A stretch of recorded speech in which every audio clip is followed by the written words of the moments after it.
বোধন হয়ে গিয়েছে মায়ের। 12ই আশ্বিন 29শে সেপ্টেম্বর সপ্তমী পুজো।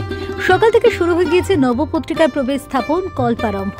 এর আগে সকালে বাংলার বাড়িতে বাড়িতে দরজায় গিরি মাটি, চন্দন ও সিঁদুর দিয়ে ফোঁটা দিয়ে মাকে আবাহন করেন বাড়ির মহিলারা। এই প্রথাতেই শুরু হয় গৃহস্থী দুর্গাপুজো। দুপুর 12:28 মধ্যে সপ্তমী পুজো শেষ করতে হবে। নবপত্রিকা স্নানের পর দুর্গা মায়ের সপ্তমী পুজো তোড়জোড়। পুজো অঞ্জলি শেষে এবার শুধুই পুজোর গন্ধ গায়ে মেখে আনন্দে মেতে ওঠা। বন্ধু আত্মীয় স্বজনদের সঙ্গে আড্ডা তো আছেই, রয়েছে প্যান্ডেল হপিং। সেজে গুজে পুজোর আনন্দে মেতেছে ছোটরা। সবই হলো, বাকি রয়ে গেল শুধু খাওয়া দাওয়া। সপ্তমীর দিন বাঙালি বাড়িতে পঞ্চব্যঞ্জনের আয়োজন।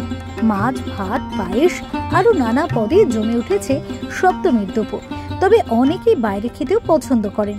সপ্তমীর শেষে এবার অষ্টমীর অপেক্ষা। ব্যুরো রিপোর্ট, লটারি সংবাদ।